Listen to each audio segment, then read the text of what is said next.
네, 여러분의 저녁 파트너 김종석입니다. 저희 뉴스탑10은 10위부터요. 9282, 7262 이렇게 카운트다운 형식으로 거꾸로 주유슈를 하나하나 만나보겠습니다. 딱 하나 주제만 먼저 살펴보겠습니다. 조지아주에 구금된 한국인 300명이 내일 저녁 전 세계로 귀국할 예정이었는데 이게 무산이 됐습니다. 미국 측의 사정이라고는 하는데 걱정에 앞섭니다. 저희가 이 소식을 준비했습니다. 예, 그리고 오늘도 여러분의 댓글 기다립니다. 뉴스탑10 유튜브 생방송에 의미 있는 댓글 남기시면 저희가 소개도 하고 질문도 받아보겠습니다. 멀리 가지 마십시오. 1분 뒤에 바로 돌아옵니다.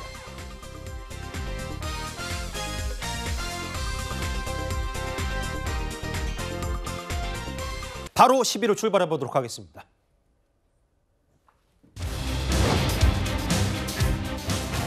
이재용 회장과 그의 큰아들 장남 얘기입니다. 대한민국의 대표 기업의 수장 이재용 회장의 큰아들 소식 때문에 오늘 온라인이 굉장히 뜨거웠습니다. 바로 이재용 회장의 장남이 닷새 뒤에 군에 입대를 합니다.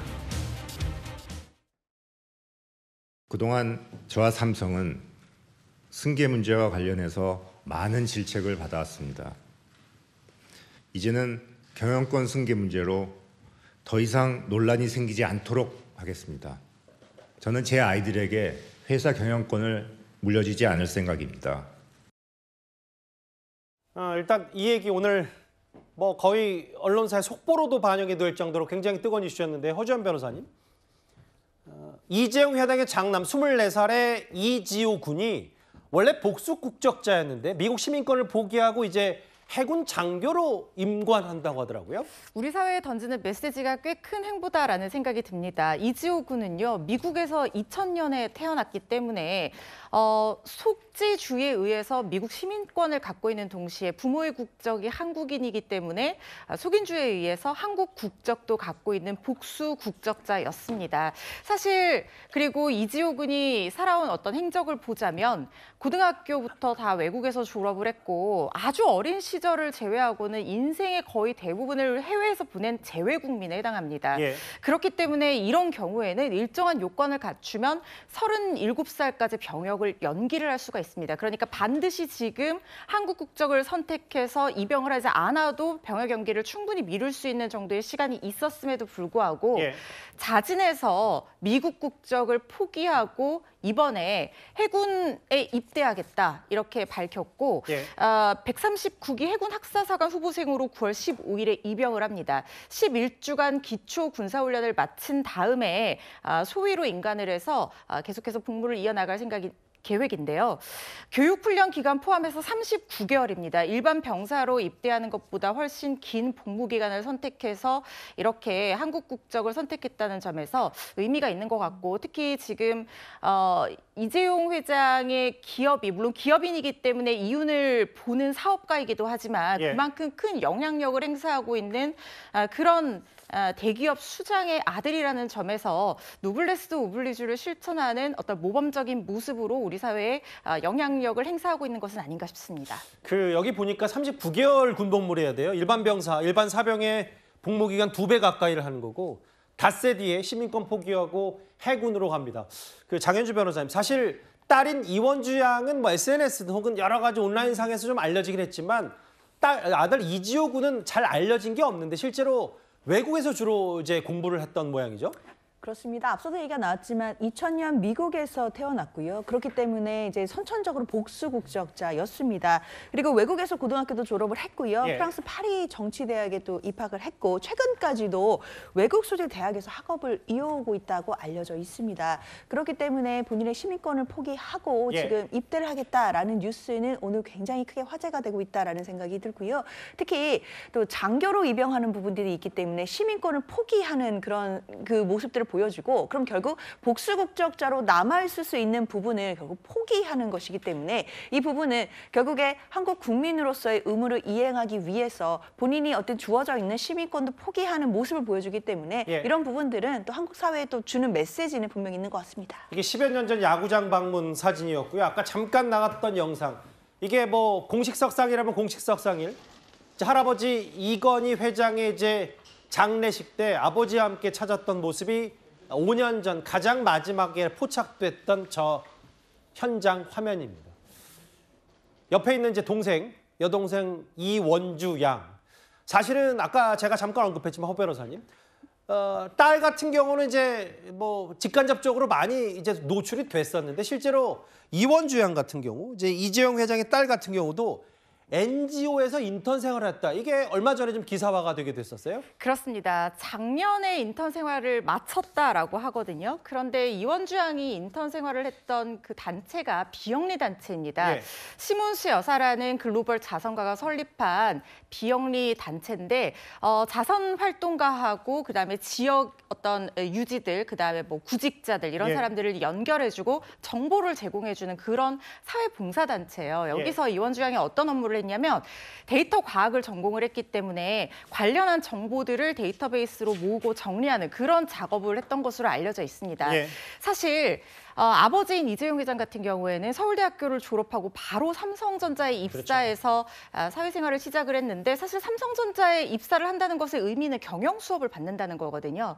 그런데 이재용군의 행보도 그렇지만 특히 이원주 양 같은 경우에는 삼성전화가 아니라 경쟁사의 휴대전화를 쓰는 것도 굉장히 자유스럽게 노출이 되고 있고 예. 사회생활을 하는 것도 이렇게 봉사활동 단체에서 인턴 활동하면서 어떤 그 경영 수업과는 좀 약간 동떨어진 행보를 보이고 있어요. 물론 이재용 회장이 경영권 넘겨주지 않겠다라고 선언을 했기 때문에 예. 뭐 그 이전부터도 그런 얘기들이 아마 내부적으로는 있었겠지만 그 선언으로 보다 더 공식화가 됐고 그렇기 때문에 이 자녀들이 어떤 경영 수업이라든가 경영권 승계의 일환으로 활동하기보다는 자유롭게 자신의 적성을 살려서 활동하고 있는 상황이라는 생각 듭니다. 그 최종 평론가님, 네. 이게 뭐 이제 사회 재계 전반적으로 미칠 영향도 꽤 높았던 이유가 바로 5년 전이었어요.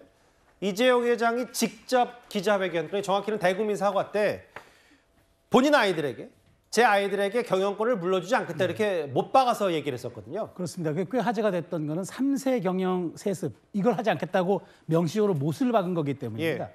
본인도 이제 거기에 대해서 이제 사실 아버지로부터 이건 회장으로부터 물려받아서 예. 어찌 보면은 이제 이재용 회장이 사실상 3세 역을 했지만 그렇죠. 이제 4세까지 가지 않겠다는 분명한 이제 자기 입장을 밝힌 거죠. 예. 결국 이렇게 이제 아이들에게 시민권이 있어도 군대를 보내서 38개월을 복무하게 한다든가 딸에게는 다른 어떤 인턴십을 받게 한다든가 이런 과정들 자체가 일종의 세습 경영에 대한 수업이라기보다는 사회적 동기화에 가까운 그런 부분들이기 때문에 이재용 회장은 그런 자신의 말을 선언적으로 한 것이 선언적으로 한 것도 한 것이지만 그것을 지키기 위한 구체적 액션 플랜까지 들어갔고 자식들에게 그렇게 앞으로 행보까지도 사회적으로 공개하는 그런 과정을 보이고 있다. 이렇게 해석하면 될 것 같습니다. 예. 근데 이제 이재용 회장의 장남의 해군 장교 임관 입대 소식을 들으니까 떠오르는 인물이 하나 있을 겁니다. 재벌가의 특별한 입대 관련 화면을 준비했습니다.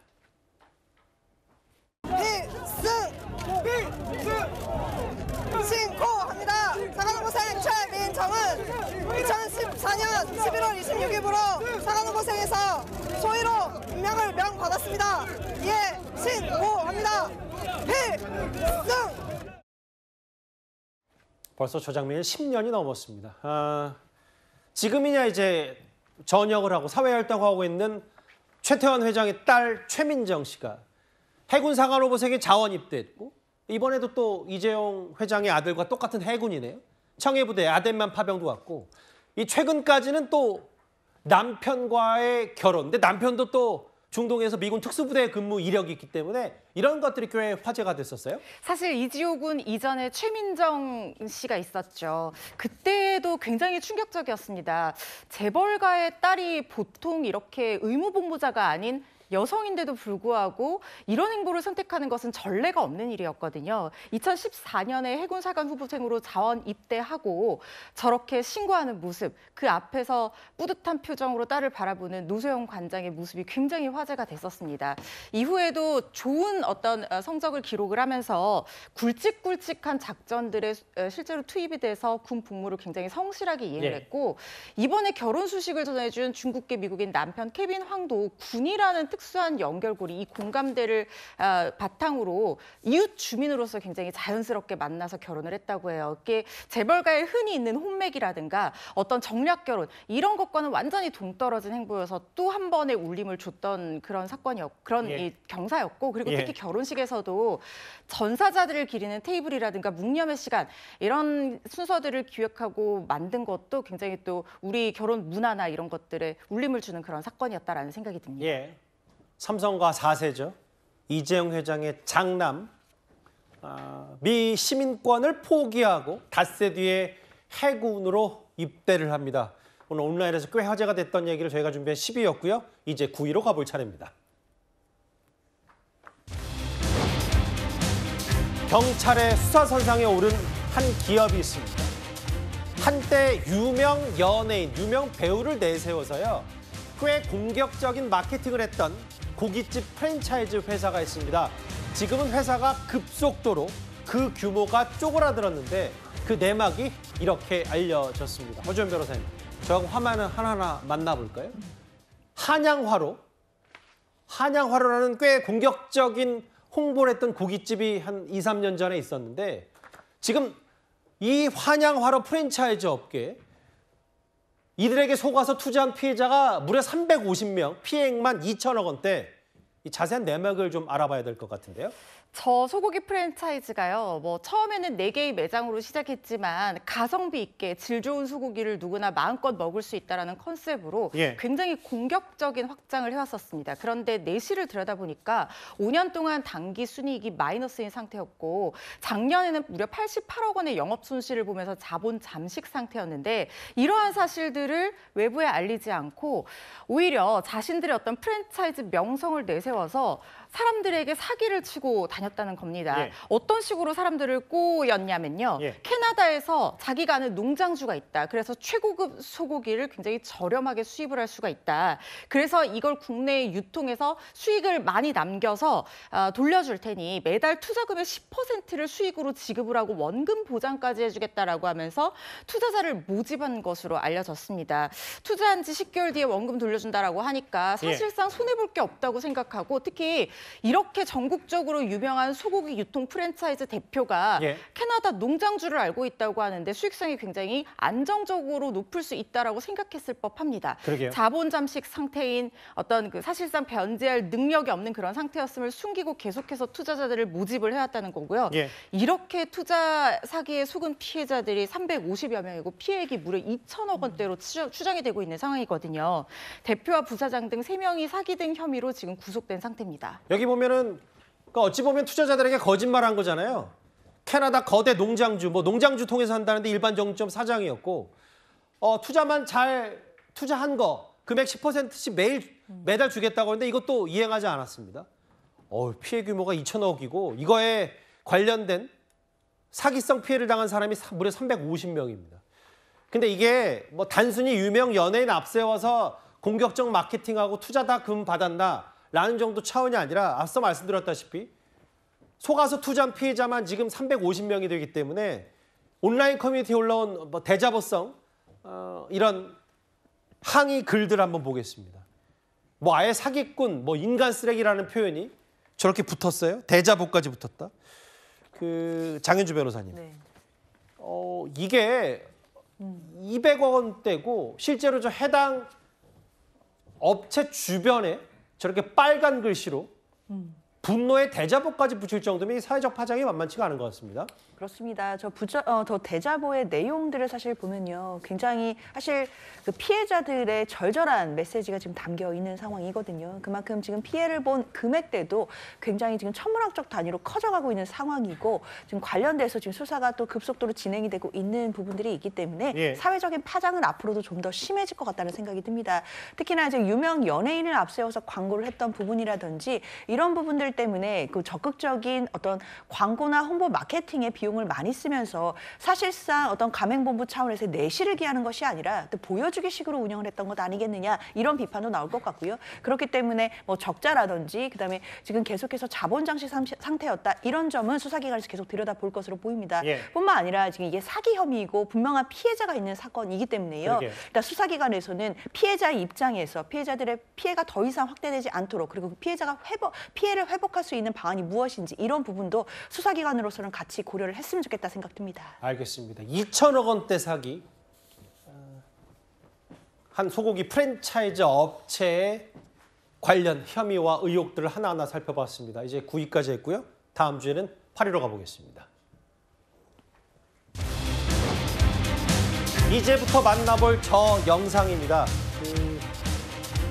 이 비명 소리가 울린 차량을 경찰이 쫓아갔는데 이런 일이 벌어졌습니다. 바로 화면을 보면서 한번 확인해봐야 될 것 같습니다.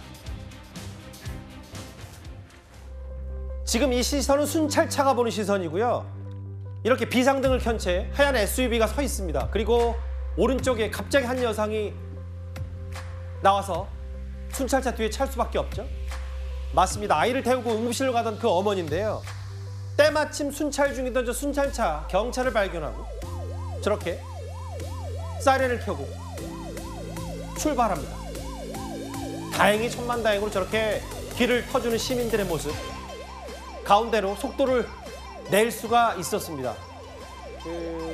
허주연 변호사님, 저 영상을 보면 아이 이마에 입바람을 불면서 아이가 의식이 없어요. 얼마나 놀랬던 저 상황. 다행히 순찰차가 구했습니다. 아이가 3살이었어요. 그런데 열경련으로 의식을 잃고 축 늘어져 있는 상태였는데 병원으로 가던 길인데 저 길이요. 2km 정도 떨어진 거리에서 일단 순찰차가 아이를 싣고 달려갔다고 하는데 저 거리를 제가 예전에 살았던 동네거든요.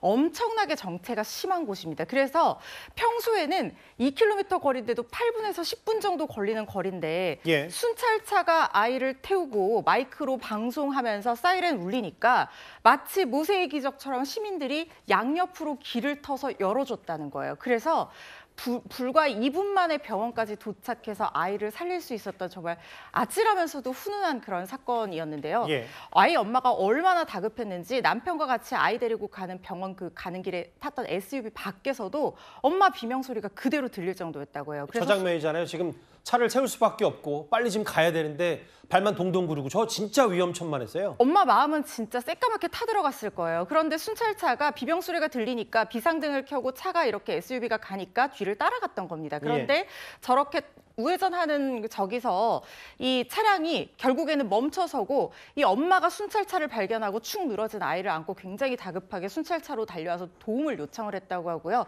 순찰차가 바로 적시에 도움을 줘서 아이를 살릴 수 있었던 사건인데 예. 김용신 경사와 김형중 경입니다. 예. 이런 민중의 지팡이라는 말이 잘 어울리는 분들이 계시기에 오늘도 우리 국민들의 목숨이 안전한 것 같다는 생각 듭니다. 아이가 의식이 없어요라고 속이 까맣게 타들어갔던 이 엄마를 순찰차가 때마침 잘 발견해서 2분 만에 병원에 도착한 해피엔딩이었습니다 합니다만 더 큰 불상사를 막았던 위험천만했던 상황 저희가 준비한 이 광명 순찰차 얘기가 저희가 준비한 8위였습니다. 이제 다음 주에도 가보겠습니다.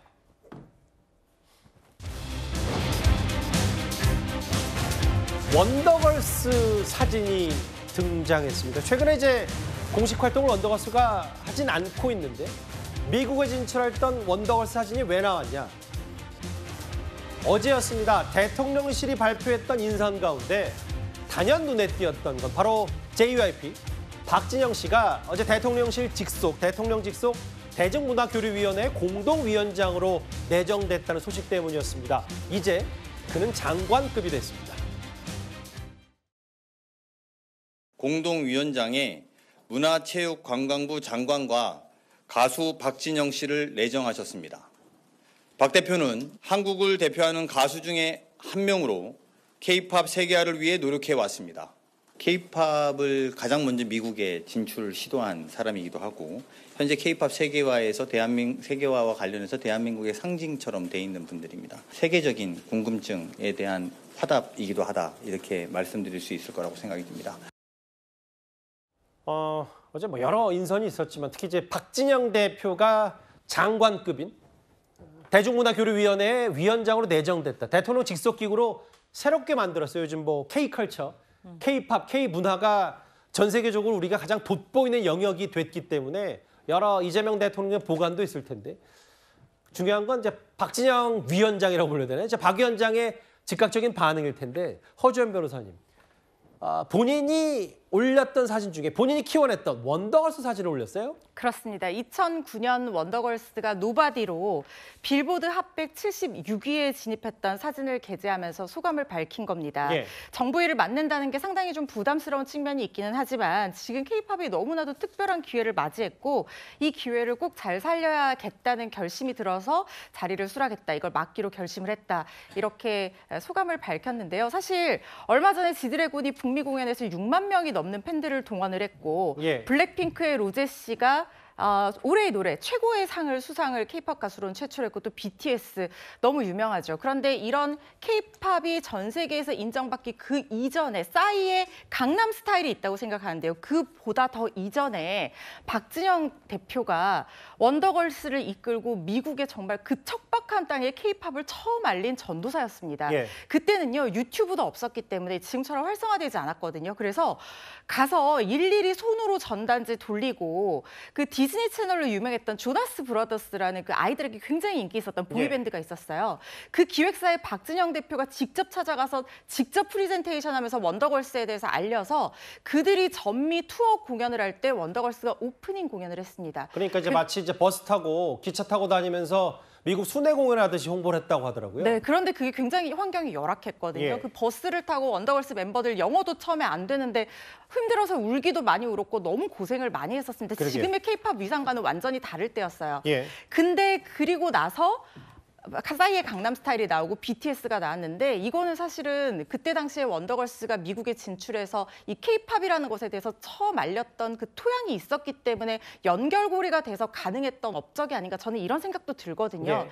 그런데 지금 K-팝은 너무나 큰 높은 위상을 갖고 있죠. 전 세계적으로 너무 인기를 많이 끌고 있고 이것이 바로 우리의 어쩌면 굉장히 중요한 기회가 될 수 있기 때문에 누구보다도 실무를 잘 아는 박진영 대표가 공동위원장으로서 실무의 목소리를 잘 전달할 수 있는 역할이 되길 바랍니다. 그때는 진짜 열악했고 척박했고 10여 년 전까지만 해도 우리나라에서는 당시 최고였던 원더걸스가 미국 진출했을 때 뭐 거의 그 맨 땅에 헤딩하듯이 다 했었고 근데 그 사이에 벌써 BTS라든지 블랙핑크라든지 우리나라를 대표하는 K-팝 그룹들이 지금 전 세계를 호령하고 있고요. 마치 또 JYP 소속의 스트레이트 키즈 같은 경우도 지금 빌보드에서 꽤 활약을 많이 하고 있기 때문에 이런 부분들을 좀 그 이재명 대통령과 대통령실도 좀 염두에 둔 거 아닌가 싶어요. 박지영 위원장의 말은 이렇습니다. 다음 화면을 좀 볼게요. 정부 일을 맡는다는 게 부담스럽지만 지금 K-팝의 특별한 기회를 맞아서 이 기회를 꼭 잘 살려야 된다. 아까 강훈식 비서실장도 말을 했다시피 박지영 대표가 이제 K-팝의 상징과도 같은데 이제 문제는 이런 거예요. 정부 일을 맡는다는 게 부담스럽다는 게 결국은 정부라는 것도 이제 나라를 위해서 하는 거지만 이게 또 마치 JYP 그러니까 박지영 대표 입장에서 하나의 정파로 또 흘러갈 수 있다는 누군가의 시도는 그렇게 보일 수 있기 때문에 그런 부분들이 꽤 부담이 될 수는 있겠습니다. 그렇습니다. 소위 뭐 연예인이라든지 이런 분들이 어느 특정 정부에서 역할을 맡아서 했을 때 그 정부의 어떤 색깔이 연예인들에게 이렇게 더 씌워지는 그런 케이스들이 굉장히 많았기 때문에 예. 아마도 연예인들이 어떤 정부의 직함을 갖는 것이 굉장히 부담스러운 부분이 있죠. 지금 그 과거에 연예인들 중에서 문체부 장관을 역임했거나 하신 분들도 꽤 있습니다. 근데 그런 분들도 하나의 본인의 과거의 그 어떤 문화, 예술, 대중의 사랑을 받았던 사람이 아니라 특정 정파를 대표하는 그런 정치인처럼 비춰지는 부분들 때문에 사실은 굉장히 좀 어려움들을 가졌는데 이번에 박진영 대표가 새롭게 만들어지는 대중문화교류위원회의 위원장을 맡은 것은 아마 큰 결심이 그래서 또 필요했을 겁니다. 그리고 본인이 단순히 개인의 어떤 문화예술 활동을 하는 정도에서 그치지 않고 지금 하나의 기업의 대표이고 그 기업에서 잘하고 커지는 여러 가수들이 많다 보니까 아마도 이런 자리를 선뜻 제안을 받아도 선뜻 그 제안에 응하기는 상당히 어려웠을 것인데 예. 나름의 큰 결심을 했다고 보이고요.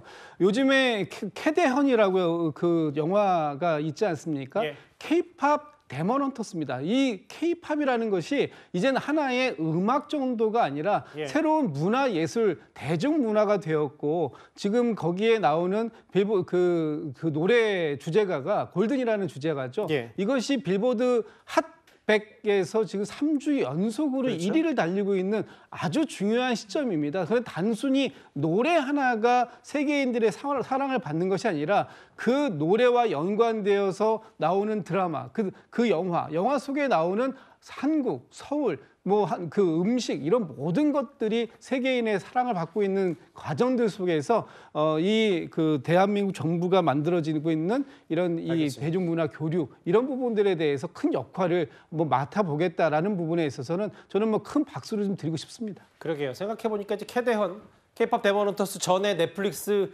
지금까지 총 시청량 1위가 오징어 게임이었다면 다른 나라가 봤을 때 아니 한국이 만든 콘텐츠를 또 한국이 깼어? 한국 관련 콘텐츠가 깼어? 라고 생각할 수는 충분히 있을 것 같아요. 그런데 이렇게 박진영 위원장 말고도 이렇게 유명인의 깜짝 정부 인사 발탁은 이번뿐만 아닙니다. 윤석열 정부 시절도 이 인사가 내정이 됐었습니다. 선수 생활을 은퇴하면서 무거움에서는 자유로울 줄 알았는데 지금 어찌 보면 선수 시절보다 더 무거운 책임감을 느낍니다. 최성 평론가님, 네. 당시 윤석열 정부 시절에 장미란 문체부 2차관, 역도 여제, 우리나라를 대표하는 전 세계를 대표하는 역도 여왕이 최연소 차관이 돼서 당시에도 많은 얘기거리들이 나왔었어요. 그렇습니다. 사실 베이징 올림픽의 최고의 스타였던 장민환 그렇죠. 선수가 갑자기 무거웠던 역도 바벨만큼 더 무거운 공직의 중책을 맡아서 많은 사람들이 화제가 됐고 또 본인도 그렇게 국회에서 그런 수레를 했는데 그 이외에도 유인촌 문화부 장관, 그다음에 이창동 문화체육부 장관, 노무현 정부였죠. 그다음에 김대중 정부 때 손숙 배우 출신의 환경부 장관, 그리고 노무현 정부에서 또 문화부 장관 맡았던 김명곤 배우 출신. 그러니까 상당히 많은 명망과 유명인들이 있습니다. 예. 법률적 용어에 당사자주의라는 용어가 있습니다. 이게 법률적 용어는 이게 당사자들 소송에서의 당사자주의를 얘기하는 거지만 이게 정치 사회적으로는 청년이면 청년, 아니면 문화면 문화에 해당의 가장 전문성 있는 인력들을 상징적으로 갖다 앉힌다는 걸 당사자주의라고 얘기하는데 예. 이게 사실은 굉장히 어찌 보면은 대중에게 빨리 다가가고 그다음에 강력한 임팩트가 주어지고 소구력도 있어요. 근데 이게 또 빛과 그림자가 있는 것이 이렇게 화려해는 일견 보이지만 예. 사실 이게 어찌 보면은 명망가들의 어떤 이름이나 어떤 화려함을 이용한 장식용이 될 수가 있는 거고 실제 아무런 결과를 내지 못하는 그런 상황들이 있기 때문에 저는 이런 물론 이제 장차관으로 임명된 분들은 그 충분한 권한과 자신의 어떤 책임 영역에 대한 자신의 힘을 갖고 있지만 박진영 위원장 같은 경우는 오히려 저는 그러지 못할 수 있기 때문에 아주 거기에 위원장이라는 타이틀에 걸맞는 정확한 미션과 그다음에 힘을 그다음에 거기에 대한 역량을 발휘할끔 권한을 줘야 된다. 예. 이것이 좀 전임에 임명했던 장차관들과는 다른 건데 예. 어쨌든 이렇게 많은 분들이 대중과 소통할 수 있는 명망가들을 임명함으로써 정부가 어떤 자신들의 철학을 보인다는 거 이건 한번 저는 검토해 볼 만한 일이라고 생각합니다. K컬처, K문화를 이끌 대통령 직속 위원장으로 박진영 대표가 내정됐다. 어제 오늘 큰 주목을 끄는 얘기거리였습니다. 7위였습니다. 박진영 위원장 얘기까지 봤다면요. 이제 국내 정치권 소식으로 들어가 볼 차례입니다.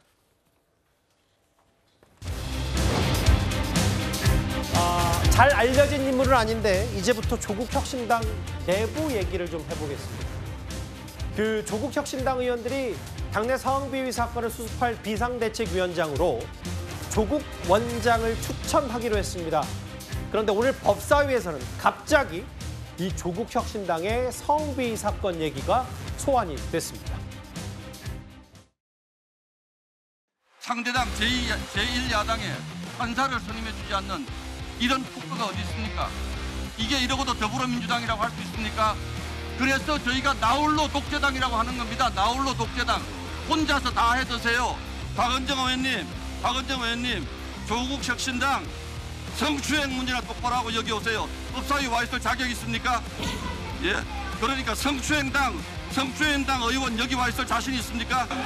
그러니까 그쪽이든 이쪽이든 남의 의원들의 자격에 대해서 왈가왈부하지 마시라고요. 경고해 주세요.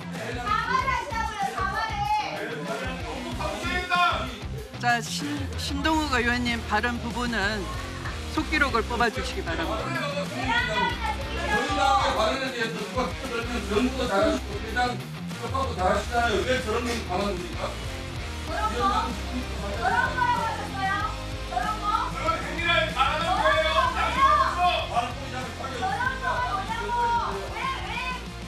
그런 말보다 무슨 반말을 해요? 그런 말보다 아무 근거 없이 상대방 의원들의 내란당이다 내란을 하는 게 더 예의가 없으신 거예요. 정신 똑바로 차리세요. 성추행 아닙니까? 성추행 아니냐고. 참 웃어야 될지 울어야 될지 오늘 법사위의 주요 장면 중에 하나가 저거였는데요.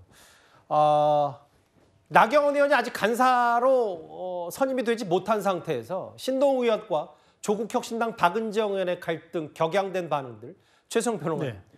내란당 아니냐, 성추행당 아니냐. 막판에는 저렇게 말싸움이 됐어요? 근데 저는 보면서 제일 흥미롭게 봤던 건 추미애 위원장이 그 강성인데 아주 곤혹스러운 표정을 짓는 게 제가 보기에 가장 아주 오늘 하이라이트 같아요. 그러니까 이거 어떻게 해야 하지 하는 표정이 눈에 역력한데 저는 이렇게 봅니다. 그 신동욱 의원이 이제 아마 이렇게 문제를 삼았던 이유는 그 사실 추미애 의원이 원래 이 여야 간사협의는 상대당이 간사로 내정한 사람을 그냥 추인해 주는 게 위원회 관례인데 그걸 안 한 거거든요. 그런데 그 과정에서 당시에 박은정 의원이 사실상 좀 도발을 해가지고 국민의힘 의원들을 조금 이제 자극시킨 게 있었죠. 그러다 보니까 그러면 그 당에는 박은정 의원도 검사 출신이고 현 변호사인데 자 그렇다면 그 당에는 이런 성추문 같은 이런 중대한 비위 의혹이 있는데 왜 그런 거는 스스로 얘기 안 하고 남의 일에 이렇게 참견하느냐고 끼어드니까 이제 박은정 의원이 빨끈한 거죠. 그런데 저는 박은정 의원이 법률가인데 내란당 아니냐고 하는 게 아마 자극했던 것 같아요. 왜냐하면 지금 내란 혐의로 수사와 재판이 진행 중이잖아요. 내란이라고 확정되면 수개는 사형이나 무기를 받는 거고 주요 종사자들도 거기에 걸맞는 처벌을 받으면 되는데 내란이라고 아주 확고한 프레임을 갖다 씌우니까 그 신동욱 의원 입장에서는 아니 어떻게 지금 수사와 재판이 진행 중에 있는 사안을 그렇게 갖다가 결론 난 것처럼 얘기합니까? 그러다가 이제 서로 감정이 에스컬레이터 된 건데 전 제가 보기에 어찌됐건 이 조국혁신당에 이 벌어졌던 이 성추문 비위 의혹이 어찌됐건 지금 전국을 또 하나의 강타할 수 있는 이슈가 되고 있고 발화점이 되고 있다는 거는 분명해 보이는 사안이라 쉽게 이게 사그러들 것 같지는 않습니다. 국회 법사위는 항상 요즘 보면 최전선인 것 같아요. 내란당이냐 성추행당이냐 각기 이제 격양되는 반응들이 계속 맞부딪히면서 오늘 법사위 화면부터 먼저 만나본 이유가 있습니다. 그 송영훈 변호사님 화면을 저하고 좀 같이 보실 텐데 최근에 이렇게 일단 조국 원장이 새롭게 조국 비대위를 꾸리게 되긴 됐는데 이 조국혁신당의 성비 사건 여진이 이어지고 있어요. 잘 알려진 인물들은 아닙니다만 장영승, 은욱은 이 조국 원장과 꽤 인연이 깊은 사람들이 탈당을 하겠다고 하더라고요. 그렇습니다. 연쇄적으로 탈당을 하거나 공개적으로 매우 강도 높은 비판 메시지를 내고 있어서 사실상 조국혁신당이 지금 연쇄적으로 주춧돌이 무너지는 듯한 그런 상황을 보이고 있죠. 일단 강미정 전 대변인이 탈당을 하니까 가장 먼저 공개적으로 장문의 SNS 글을 올려서 조국 전 대표를 비판한 강미숙이라는 분이 있었죠. 피해자 대리인이었는데 이분이 다름 아닌 조국혁신당의 공동 창당 준비위원장이었습니다. 그리고 주말 동안에 또 다른 공동 창당 준비위원장 중 한 명이 지금 이렇게 SNS에 또 공개적인 메시지를 올린 것 아니겠습니까? 이 은우근이라고 하는 분은 촛불행동이라고 하는 단체 공동 대표를 지냈습니다. 그런데 탈당을 하겠다고 선언을 하면서 피해자와 피해자 대리인에 대해 매우 부당한 공격이 이어지고 시작됐다. 잘못된 결과를 초래할 수 있는 극히 위험한 일이다라고 지적을 했습니다. 또 조국혁신당의 창당 과정에서 그 창당에 앞서 리셋 코리아 행동이라고 하는 단체를 만들어서 창당을 많이 도왔던 장영승이라고 하는 인물도 있습니다. 이 사람도 7월 10일에 본인이 탈당하려고 했었다라고 탈당계를 인정을 하면서 역시나 강도 높은 조국 전 대표 비판글을 올리고 자숙을 촉구했어요. 마지막으로 한 사람만 더 살펴보면 일반에 알려져 있지는 않지만 조윤정 전 조국혁신당 최고위원이라고 하는 인물이 있습니다. 이 인물이 최근에 본인의 SNS에 강미정 전 대변인과 주고받았던 문자 메시지를 하나 공개를 했어요. 이 사람이 그 강 전 대변인의 탈당 기자회견 때 배석도 했는데 어느 날 자정쯤에 본인한테 이렇게 문자가 왔답니다. 두통 때문에 거의 잠을 못 잡니다. 혹시라도 제가 어떻게 되거들랑 제 핸드폰을 조 최고님이 열어보실 수 있게 유언장이라도 써놓아야 할까요? 이렇게 문자가 왔대요. 예. 그러니까 피해자는 이렇게 극도의 고통을 겪고 있는 동안에 과연 조국 전 대표는 사태를 수습하기 위해서 무엇을 했는가, 그리고 사태의 엄정한 처리를 위해 무엇을 했는가를 스스로 돌아보고 이 상황에서 지금 비대위원장으로 복귀하는 것이 맞는가, 국민들께서 대부분 그렇게 생각하지 않으실 것이라는 점을 좀 뼈저리게 깨달았으면 좋겠습니다. 그러니까 이제 쉽게 말하면 개국공신들, 이제 창립 멤버들까지 조국 원장에게 쓴소리하고, 그리고 이거 피해자 공격 멈춰야 된다. 이 내부에서는 피해자를 공격하는 목소리도 있나 봐요. 이런 쓴소리를 하면서 탈당 선언을 했는데 다음 화면을 볼게요. 그런데 이제 여권 혹은 민주당 쪽, 조국혁신당, 이 여권 내부를 잘 아는 사람들이 얘기하는 부분, 근본적인 문제는 이런 얘기가 나와요. 저 김진욱 대변인. 사무총장이었던 황현선, 과거 문재인 정부 민정수석실 선임행정관, 신우석 민정수석실 행정관, 이광철 비서관, 권영일 비서관. 이게 이제 탈당을 얘기하면서 조국 민정수석 밑에서 문재인 청와대에서 한숟발 먹었던 사람들이 있겠었기 때문에 뭔가 어떤 문제가 발생해도 그들만의 카르텔 혹은 그들만의 이 지켜야 될 기득권이 있어서 이런 문제 제기에 둔감했고, 이게 근본적인 문제 아니냐. 당으로서의 정체성이 부족했다. 이런 비판들을 하더라고요. 그런 비판이 일부 나올 수도 저는 있다고 봅니다. 아마 이것 때문에 이 문제가 이렇게 가볍게 취급되었던 것은 아닌가라는 비판적 시각도 있었지 않을까라고 생각이 돼요. 근데 이것이 조국 혁신당의 어떻게 보면은 그 구조적인 한계 부분일 수도 있는 부분인데, 조국 혁신당의 출범 과정을 보면 지금 언급되어 있던 이런 여러분들이 사실 조국 전 대표와 함께 창당에 깊게 관여한 것도 맞습니다. 그리고 창당한 이후에도 당의 중요한 직책들을 맡았던 것도 사실이고요. 그러나 이 문제가 반드시 이번에 불거진 성비위 사건과 직접적인 연관이 있느냐, 또 그렇게만 보기도 사실은 어렵기도 하고, 또 지금 이분들이 그 가해자를 정말 보호하기 위해서 이 피해자의 어떤 그 보호 의무, 이런 부분들을 좀 소홀히 한 것이냐, 또 지금 이 부분은 앞으로 수사 과정을 통해서 또 밝혀야 될 부분도 있는 것 같습니다. 저는 제가 볼 때 비판의 지점은 하나인 것 같아요. 그건 제 식구 감싸기 한이라고 송방방이 징계를 한 거 아니냐? 그런데 과연 그런 제 식구들을 조국 전 대표가 비대위원장을 맡아서 그분들에게 새로운 어떤 이 엄정한 처벌, 이런 부분들을 할 수 있겠느냐? 이런 부분이 지금 그 조국 전 대표가 비대위원장을 맡게 되는 것에 대한 상당히 비판적인 시각의 발로가 아닌가, 이렇게 보고 있습니다. 근데 이제 최성 평론가님, 좀 더 저희가 들어가 보면, 물론 뭐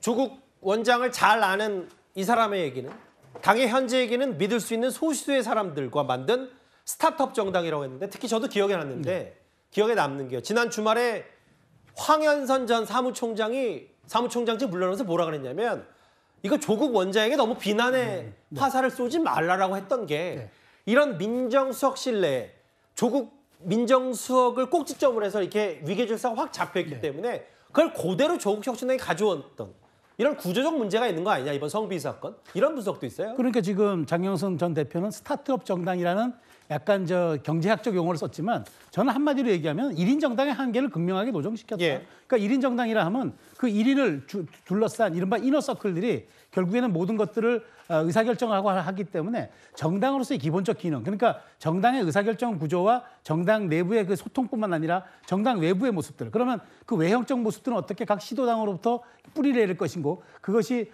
또 다른 이제 그러니까 여권의 한 축인 민주당의 일종의 외곽 변수로서 또 어떻게 자리매김할 건지, 이런 데 대한 어떤 고민이 없고 이런 데 대한 방향성이 없기 때문에 결국 지속 가능한 정당이 되기보다는 1인 정당으로서 이너서클 중심으로 돌아가는 기본적 한계를 노정할 수밖에 없었다. 자, 그렇다면 앞으로 조국 혁신당이 어떤 식의 비대위를 구성하고 새로운 또 대표를 내놓고, 이걸 떠나서 그 조국 혁신당이 보여줄 수 있는 비전과 그 가능성에 대해서는 예. 많은 국민들이 동의할 수 없는 지점들이 너무 많고 너무 빈약하기 때문에 그런 것들에 대한 보완이 정당으로서의 기능이 우선하는 거지 저렇게 말하자면 이너서클들이 이끌어가는 그 소수의 집단이 과연 그게 대의민주주의에 부합하는 정당인가 질문을 던지고 있는 거죠.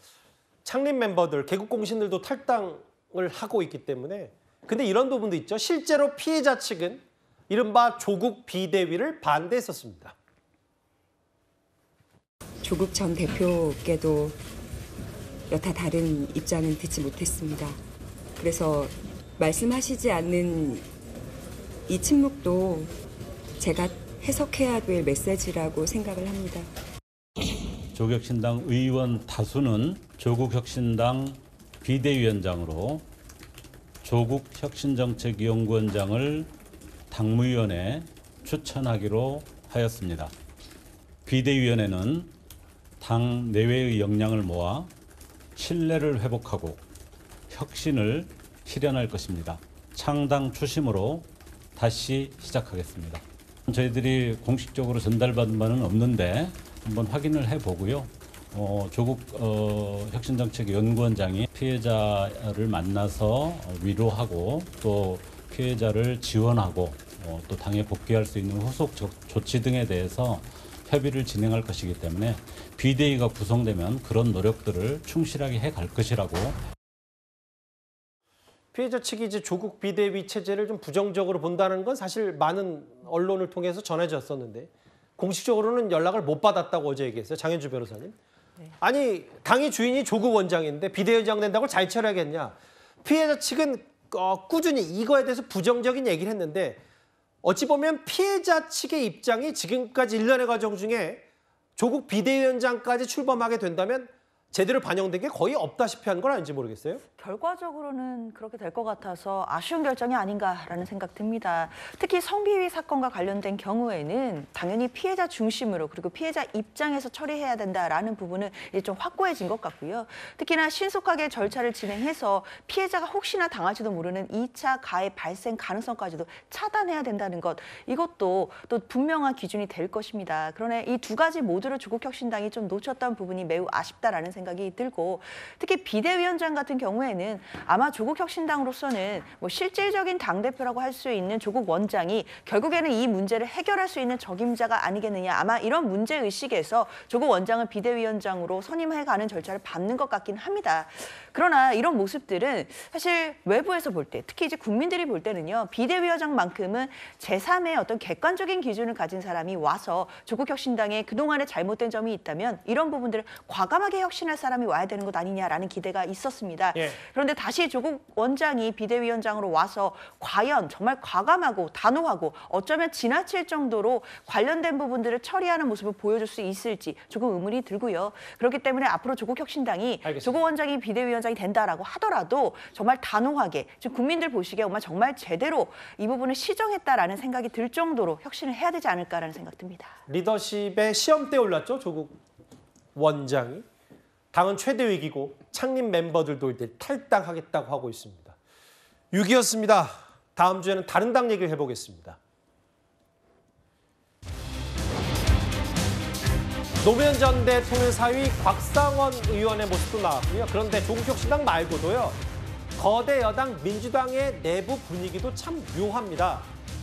얼마 전에 저희가 판사 출신인 박희승 의원이 이런 내란 특별재판부 설치 주장에 문제가 많다라고 공개적으로 제기를 했는데, 이 내부에서 박희승 의원을 향한 비판 목소리가 만만치 않은 것 같습니다. 화면을 준비했습니다. 내란 특별재판부 설치를 말씀을 하셨는데 똑같습니다. 윤석열이 국회 상권분립 정신을 무시하고 계엄을 발동해서 총칼을 들고 들어온 거와 국회가 힘이 세다고 이것은 마구잡이로 공격하는 것은 신중해야 된다고 봅니다. 예. 다들 개딸들 눈치를 보는 거예요. 김어준 눈치를 보는 거고. 그래서 이렇게 한번 수박으로 찍히게 되면은 나가라. 당장에 나가라 그럽니다. 아니면 저 수박 해가지고 뭐 18원 이렇게 후원금 들어오고 하는데 그걸 무릅쓰고 박희승 의원이 이렇게 얘기를 한 거니까 저는 높게 평가를 합니다. 이게 뭐 민주당 의원들이 그 다음날 득달같이 방송 나가지고 저 박희승이 판사 출신이어가지고 법원에 그 로비 받고 자기 친정 보호하느라고 저렇게 한다. 라는 식으로 박희승 의원을 뭐 공격을 하던데 참 안 됐다 싶고. 모르겠어요. 뭐 시쳇말로 수박 선배의 조언이라고 해야 되나요? 조홍천 의원이 오늘 저희 정식시켜 나와서 저런 말을 했는데요. 송영훈 변호사님. 보니까 이 내란 특별재판부가 문제 있다. 이걸 윤 전 대통령 계엄과 같은 발상이라고 하니까 지금 지지자들뿐만 아니라 뭐 오늘 보니까 최민희 의원도 공개 저격하고요. 파장이 만만치가 않아요. 그렇습니다. 그런데 박희승 의원이 말한 내용이 틀린 건 없거든요. 저런 특별재판부를 설치하겠다고 하는 것은 명백히 반헌법적인 발상입니다. 왜냐하면 재판부라고 하는 것은 무작위로 배당이 돼야지 사건이 한참 진행 중인데 그것을 특별재판부를 신설한다는 명목으로 법관을 바꾸고 그것도 그 법관을 누구로 할 것인지에 대해서 국회나 변협이나 또 판사회의와 같은 법률에 의한 대표성은 없는 단체가 개입하는 것 자체가 결국에는 법관에 의한 공정한 재판을 받을 권리를 침해하는 겁니다. 이것과 관련해서요. 민주당 쪽에서 한 가지 왜곡된 주장을 하고 있는 게 있습니다. 세월호 참사 때도 대법원이 특별재판부 설치를 검토했다. 이걸 부각을 하는데요. 2018년 사법농단 수사 과정에서 그런 대법원의 미공개 문건이 나온 적은 있죠. 그런데 말 그대로 미공개 문건입니다. 대법원은 그런 것을 공식 입장으로 한 번도 발표한 적이 없고요. 오히려 2014년 5월 21일에 세월호 관련 사법부 종합대책 보도자료라고 하는 6장짜리 보도자료가 공식 발표됩니다. 거기에는 전담재판부의 전자도 안 나옵니다. 그리고 2018년에도 당시 안철상 법원행정처장은 그 사법농단 사건 관련해서 전담재판부를 두자는 발상에 대해서도 명백히 헌법에 부합하지 않는다라고 국회에서 의견을 밝힌 적이 있다라는 점까지 말씀드립니다. 이게 강성 지지자들이 이런 정도의 반개혁 국회의원 아니냐. 뭐 문자폭탄도 보냈다고 하고 심지어 동료 의원들로부터 지금 비난이 쏟아진 이제 박희승 의원인데 잠시만요. 박희승 의원이 조금 전에 SNS를 통해서 입장을 낸 것 같아요. 결국 사과했습니다. 내란 특별재판부가 윤 전 대통령 계엄과 같다는 발언에 대해서 고개를 숙인 박희승 의원인데요. 제가 쭉 읽어보겠습니다. 부적절한 발언에 인정한다, 사과드린다. 이건 비유가 적절치 않았다라고 하면서 향후 의정 활동에 신중을 가할 거다. 신중을 기할 거다. 이런 얘기를 했어요. 최성 평론가님. 글쎄요. 뭐 윤 전 대통령 계엄 비유에 대해서는 얘기를 했지만 결국 당내의 동료 의원들 지지자들 압박에 꼬리를 내린 겁니까? 신중을 앞으로 의정 활동에 신중을 기하겠다. 이 말을 뭐 굳이 번역기를 돌리자면 앞으로 입 닫고 살겠다 이런 얘기를 하는 거죠. 그러니까 이제 앞으로 의견 표명하지 않을 가능성이 매우 높다고 저는 생각합니다. 그런데 민주당 거대 정당에서 저렇게 권력이 일극으로 가고 있는 그 거대 이 여당에서 앞으로 저런 시기라도의 건강하고 혹은 자성과 성찰의 목소리를 한번 우리가 가져보자는 저런 목소리조차 나오지 않는다면 저 당은 그러면 앞으로 어디로 가는 겁니까? 그러면 앞으로 저는 민주당의 입장에서는 저렇게 기본적인 어떤 우리가 위헌성 한번 검토 한번 해보자. 그다음에 우리 법안이 혹시라도 그 윤석열 대통령의 계엄과도 같이 좀 무리한 점은 그다음에 그렇게 비판받은 점은 없는지 우리가 한번 돌아보자. 그다음에 이런 부분들이 우리가 과연 국민들로부터 지지를 받을 수 있다 한번 보자. 이런 정도의 얘기도 못하고 사과를 하고 그다음에 그 지지자들의 정말 비판에 무릎을 꿇을 정도라면은 저는 앞으로 더불어민주당 같은 경우가 정말 일극을 넘어서 그다음에 뭐 정말 일당 독재의 체제로 가는 것 아니겠습니까? 그래서 저는 이틀 만에 저렇게 박희승 의원이 얘기를 한 것은 모르겠습니다. 본인이 여러 가지 정치적 판단을 했겠지만 앞으로 이런 당의 다양성과 건강성이라는 측면에서 굉장히 위험한 신호가 지금 나오는 게 아닌가 그런 우려가 듭니다. 이게 아마 그 지지자들뿐만 아니라 동료 의원, 특히 최민희 의원에게 일부 보도에 따르면 여당 의원이 모인 단체 텔레그램에서 아니 반대할 수 있는데 그걸 계엄에 비유하냐라고 아예 공개적으로 여당 의원들 이제 170명 넘게 있는 그 텔레그램 방에서 공개 저격한 모양이에요. 근데 김진욱 대표님 일단 본인이 이렇게 의정 활동에 신중을 기할 거다라고 사과를 했다. 근데 이렇게 일단락이 되는 건지 글쎄요. 뭐 본인이 생각을 사과할 수는 있는데 이게 보기에 따라서는 지지자들의 이제 문자폭탄 혹은 동료 의원의 공개 저격 이거에 마치 누군가가 보면 떠밀려서 하는 건 아닌지 뭐 이런 생각도 동시에 들어서요. 글쎄요, 뭐 국회의원이 헌법기관인데 누군가에게 떠밀려서 본인의 소신을 초래하거나 저는 뭐 그럴 거라고 보지는 않습니다. 지금 박희승 의원이 본인의 SNS를 통해서 그 얘기하신 부분이 있어요. 이게 진짜 저는 위헌의 가능성, 문제 제기할 수 있다고 봅니다. 그리고 최민희 의원도 얘기하신 게 얼마든지 다른 의견을 얘기하실 수도 있다. 다만 지금 비유한 것이 너무나 부적절한 비유였다라는 것을 본인도 인정하고 어떻게 이것을 계엄에다가 빗댈 수 있는가 하는 부분에 대해서 문제 제기를 한 겁니다. 예. 본인이 SNS에 이렇게 쓰셨잖아요. 위헌 논란을 꼼꼼히 살피고 사전에 해소해야 진정한 내란 척결을 이룰 수 있다라는 취지가 잘못 비유하면서 왜곡 전달된 것 같다 이런 말씀을 하셨는데 저는 이런 사과가 빠르게 이루어진 건 전 다행스럽게 생각합니다. 왜냐하면 본인이 생각했던 내용하고 지금 비판받는 내용이 다른 부분이 있다면 그 부분에 대해서 빠르게 수정하고 정정하는 것 이것은 반드시 필요했다고 보고 지금 일부 지금 민주당 내에서도 다른 생각들을 가지고 계신 분들이 분명히 계세요. 그런 의견들이 모여지는 가운데에서 새로운 또 좋은 의견들로 취합되고 정리해 좀 나가는 과정이 있기 때문에 그런 과정들 속에서 본인의 얼마든지 문제 제기와 의견 표명은 있을 수 있지만 그조차도 정말 맞는 합당한 비유가 있었어야 됐다. 그 부분에 대해서 박희승 의원도 본인의 좀 부적절성, 너무 나갔다 하는 부분에 대한 인정, 그 부분을 사과한 것이다. 저는 잘했다고 봅니다. 뭐 취지는 그럼에도 그 비유를 윤 전 대통령 계엄으로 한 거지 내란 특별재판부는 잘못됐다라는 본인의 그 소신과 뭐 생각은 바뀌지는 않은 것 같아요. SNS를 보니까.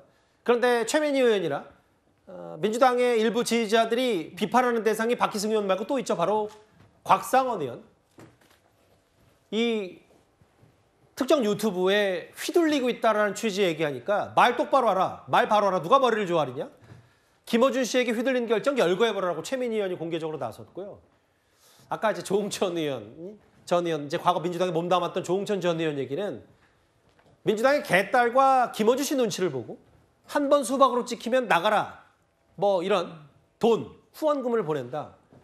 근데 곽상원 의원은 소신을 굽히지 않고 있어요. 지금 장외 유튜브에 휘둘리고 있는 민주당이 문제다라는 취지의 얘기는 곽상원 의원이 계속하고 있어요.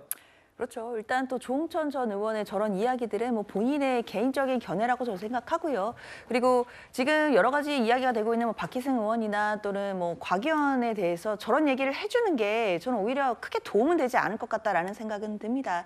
특히 곽상원 의원이 지금 얘기하고자 하는 큰 틀은 소위 레거시 미디어라는 것이 예전의 방송의 중심이었다면 지금은 아시다시피 유튜브 중심으로 넘어가는 단계이고 또 새로운 미디어 환경이 조성되고 있다라는 만큼은 누구도 부인할 수 없을 것입니다. 그런데 이런 새로운 미디어 환경에 대해서는 분명한 순기능도 있지만 역기능도 있다라는 부분들에 대해서는 전문가들의 우려도 분명히 있고 이런 부분들을 우리 사회가 어떻게 바로잡아 갈지 이런 부분에 대해서도 앞으로도 계속 공론화 과정은 있을 거라고 생각이 들거든요. 그런데 이제 곽 의원이 그 말씀을 하시는 과정 중에서 뭐 특정 진행자의 이야기를 하고 또 거기에 출연했던 의원들의 이야기를 하다 보니까 사실 뭐 민주당 내부에서 말이 보태지는 과정이 좀 있는 것 같기는 하다라는 생각은 드는데요. 그렇다 하더라도 민주당 내부에서는 사실 그동안은 많은 비판이 있어 왔지만 오히려 민주당 내부에서 자유롭게 민주적으로 그런 부분에 대해서 의견을 내고 토론할 수 있는 과정들이 분명히 열려 있다는 걸 보여주는 장면이라고 생각이 들고 저는 이런 부분이 오히려 국민의힘에서는 뭐 인증 패널제 뭐 이런 얘기가 나오고 있는 상황이기 때문에 이런 부분과 비교되면서 훨씬 더 자유롭게 여러 가지 이야기를 할 수 있는 분위기가 민주당 내부에 있다라는 생각도 해봅니다. 이제 그런 부분도 있지만 다만 장외 유튜브에서 서로 유튜브 세력의 국민의힘이나 민주당 모두 끌려다닌가 아닌가라는 비판은 동시에 여야 할 것 없이 나오고 있죠. 5위였습니다. 단톡방에서 대놓고 공개 저격한 그 대상 조금 전에 SNS에 사과 메시지를 올렸습니다. 이제는 4위입니다. 이재명 대통령입니다. 이 대통령이 어제 국무회의에서요. 바로 고신용자와 저신용자 이자를 가리켜서 한 말을 두고 오늘 야당 쪽에서 곧바로 들고 일어섰습니다. 바로 이 발언 같이 한번 들어보겠습니다. 불법 사금융 예방 대출 200억 원의 대충 이자율이 얼마예요? 15.9%입니다. 최저 신용자 보증부 대출 이거 이자 얼마예요? 15.9%입니다. 이거는 너무 잔인하지 않아요? 예, 금리는 7, 8%인데요. 이 대손율이 한 20%, 30% 되기 때문에 부득이 한데 예를 들면 고신용자들 돈 필요 없는 사람들한테 돈 빌려주려고 1.9% 뭐 2.몇% 아주 낮게 빌려주잖아요. 그거 가지고 부동산 투기하고 이러는데 예를 들면 초우대 고객한테 정말 초저금리로 돈을 많이 빌려주는 데다가 한 0.1% 정도만이라도 부담을 조금 더 시킨 다음에 500만 원 빌려야 되는 이런 사람들한테 15.9%가 아니라 좀 싸게 빌려주고 그러면 안 됩니까? 이거 제가 오늘 이 얘기한 것 때문에 또 뭐 갑론을박하고 사회주의자 얘기할지는 모르겠는데 저는 금융은 좀 색다르다고 생각해요. 일단 이재명 대통령이 했던 그 말미의 발언 갑론을박거리가 되긴 됐어요. 송영훈 변호사님. 이재명 대통령 얘기는 이렇습니다. 신용이 높은 고신용자의 0.1%라도 이자를 더 부담을 시켜서 500만 원 빌려야 하는 사람 저신용자에게 좀 더 이자를 싸게 빌려주면 안 되나? 이 취지의 발언을 어떻게 들으셨어요? 이재명 대통령 본인이 경제에 대해서 대단히 무지하다는 것을 드러내준 발언이죠. 사회주의 이런 걸 떠나서 이자율이라고 하는 것이 어떻게 정해지는지를 경제학적으로 전혀 이해하지 못하고 있는 것 같습니다. 결국에는 이자율이라고 하는 것은 기간과 위험도가 반영된 것 아니겠습니까? 특히나 이제 저신용자 같은 경우에는 금융기관이 대출해줬다가 돈을 떼일 수가 있습니다. 그리고 연체가 돼서 들어와야 될 빚이 늦게 들어오기도 하죠. 그런 점들을 감안해서 은행이 대손율을 나름대로 데이터를 가지고 측정을 합니다. 그것을 반영해서 저신용자에게는 높은 이자율을 매기는 것이지 않습니까? 불가피한 것이죠. 그렇다면은 이자 제한법이 정한 그 최고 이자율을 초과하지 않는 한 그것을 가지고 대통령이 이자율이 높다 낮다 말할 것이 아닙니다. 그건 시장에서 자율적으로 정해져야 됩니다. 저런 것에 하나하나 감나라 배나라 하는 것이 관시금융이고 저렇게 어설프게 이자율을 건드리기 시작하면 결국은 성실하게 빚을 갚고 제때 상환하는 금융 소비자들이 오히려 도덕적 해이에 빠진 채무자들의 빚을 대신 갚아줘야 되는 그런 결과가 발생합니다. 0.1%라고 이야기하지만 실제로 우리나라에서 전체 대출되는 금원을 전부 합하면 저 0.1%는 어마어마한 돈입니다. 그러니까 이제 송영훈 변호사 말씀 중에는 이런 거잖아요. 단순히 최저 신용자에게 돈 빌려주는 이자가 15%나 붙는다고 하면 뭐 충격적이고 잔인하다고 그냥 감성적으로 생각할 수 있지만 은행이 이거 못 받을 수도 있다는 각오를 하고 빌려주는 돈이기 때문에 대손율 고려해서 하는 거니까 이건 시장 논리, 시장 경제를 움직이는 거지 이게 단순히 고신용자 돈 싹 뜯어서 이자 좀 더 받아서 빌려주고 이런 부분이 아니라는 말씀이신 거잖아요. 그렇죠. 그리고 한 가지 덧붙이자면 저 국무회의 장면에서 대통령은 금융위 부위원장의 말을 한두 마디 듣고 본인이 계속 이야기합니다. 사실은 금융위 부위원장이 저 분야에 대해서는 대한민국 최고 전문가 중 한 명이에요. 그러면 전문가의 말을 경청을 해야지 본인 경제학적 식견이 금융위 부위원장만큼 되진 않을 텐데 저걸 계속 일장 훈시를 하고 있는 것도 과연 적절한지 좀 의문입니다. 오늘 야당 쪽 보수 쪽에서 다 이 비판 대열에 가세했어요. 이준석. 아니 100만 원 빌려서 꾸준히 갚아온 고신용자가 100억 빌려 사기친 저신용보다 불리한 대우를 받냐? 한동훈. 금융기관이 빌려준 돈을 못 받을 위험이 커진다. 저신용자 대출 자체를 꺼리게 될 것이다. 두 사람의 말을 장현주 변호사 어떻게 평가하시겠어요? 글쎄요, 이재명 대통령이 저런 이야기를 모르고 오늘 같은 말씀을 하셨을 거라고 생각하지는 않습니다. 뭐 경제에 대해 기본적인 이해가 없다 이런 비판이 국민의힘 쪽에서 나오는 것 같은데 그런 이해가 없는 발언이 아니라 오히려 금융은 좀 색다르다고 생각한다라는 대통령의 철학과 연결돼 있다라는 생각이 듭니다. 그리고 오늘 나온 이야기들이 뭐 바로 지금 정책적으로 확정됐다라고 보기도 어려운 것 같고요. 관련돼서 앞으로 계속해서 뭐 공론화라든지 뭐 토론이라든지 또 협의라든지 이런 과정이 있을 수 있겠다라는 생각은 드는데요. 우리 헌법 119조 2항에 보면 경제 민주화라는 단어가 나옵니다.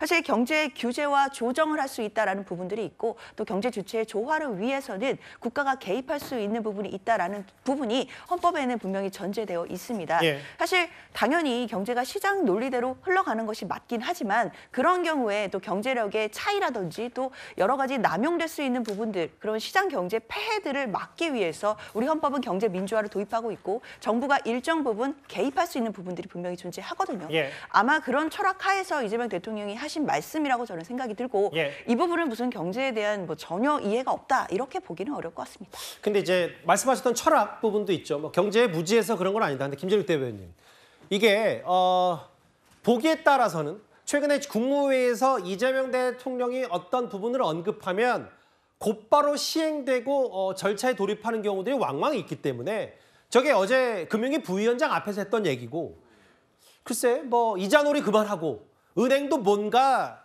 이 저소득층과 저신용자를 구제할 수 있는 방안을 마련해라 라는 취지에서 만약에 은행이 자체적으로 이 얘기를 하면 뭐 그럴 수 있겠는데, 마치 이쪽 이자 더 받아서 이쪽 이자 싸게 줘라라고 하는 게 또 곧바로 시행이 될 수 있다면 그런 부분들이 이제 대통령으로부터 직접적으로 내려오는, 글쎄요, 뭐 금융 개입 아닌지 이런 비판이 보수 쪽에서 있는 거거든요. 뭐 지금 이재명 대통령이 이쪽에서 0.1대다가 이쪽에 이자율을 좀 낮춰주는 데 써라라고 얘기한다고 해서 바로 그게 시행되겠습니까? 그렇게 보시는 분들은 안 계실 것 같고요. 이재명 대통령 좀 전에도 얘기 나왔습니다만 기본적으로 갖고 있는 철학이 있습니다. 특히 서민 금융에 대해서 서민들이 단돈 그 100만 원, 200만 원, 또 몇백만 원이 몇십만 원이 부족해서 그걸 구하기 위해서 상당히 어려움을 겪는 그런 과정들 속에서 나오는 그런 그 어떤 그 빚, 이자 이런 부분들을 좀 탕감해 줄 수 있는, 그래서 정상적인 경제 생활에 포함되게 할 수 있는 부분이 있는지 이런 부분들에 대해서 관심이 많았던 것은 아마 뭐 국민들께서 다 아실 거고요. 그런 측면에서 새롭게 지금 서민들에게 부담이 지어지는 너무 고이율의 이자가 있다면 그런 부분들을 낮출 수 있는, 그래서 조금 더 위험을 좀 감수할 수 있는 범위가 어디까지인지 아마 그런 부분들을 좀 고민해 달라라는 취지에서 저런 말씀을 하셨는데, 한 말씀 했다고 해가지고 뭐 바로 그것이 정책으로 이어지는 그런 왕정 국가가 아닌 이상 충분하게 정책에 대한 논의들이 이루어질 것이고요. 그런 과정들 속에서 토의하는 그런 내용의 하나다 이렇게 이해해 주시면 좋을 것 같습니다. 장현주 변호사나 김진욱 대변인께서 뭐 이건 어느 정도 공론화가 과정이 필요하다는 얘기했으니까 저도 그 부분에 적극 공감하고 당연히 그래야 되는데, 또 자리가 자리인지라 또 말한 사람의 주체도 대통령인지라 이 부분이 또 시장이 어떻게 받아들일지에 대한 얘기까지, 오늘 야당의 극렬 비판이 바로바로 나왔던 얘기까지 저희가 준비한 4위를 짚어봤습니다. 3위 얘기 좀 해보겠습니다. 조금 전에 한동훈 전 대표가 저 이재명 대표 어제 국무회의 발언을 비판했었는데 한 전 대표와 관련 있는 얘기가 등장했어요. 내란 특검, 지금 계엄 해제 표결 방해 의혹을 수사 중인데요. 한동훈 전 대표에게 참고인 신분으로 소환 조사를 받으라고 얘기했지만 한동훈 전 대표에게 응하지 않았었습니다. 오늘 내란 특검이 한 전 대표에 대해서 증인 신문을 청구했습니다. 2차 출석을 그러니까 첫 번째 출석 요청에 대해서는 안 가신 거죠? 예, 그렇습니다. 제가 말씀드릴 수 있는 것들은 이미 언론에 대부분 공개가 되어 있고 공정하게 수사하는 거라기보다는 사실상 어떤 결말을 결정짓고 수사해 나가는 거 아니냐에 대한 의구심들이 많은 것도 있거든요. 안 나갈 것 같은데요. 저도 그때 당시에 책 쓰는데 옆에서 이제 지켜보고 그랬는데 뭐 시간대별로 뭐 어떻게 너무 상세하게 돼 있잖아요. 근데 그런 걸로 가름할 수 있지 않나라는 생각은 듭니다.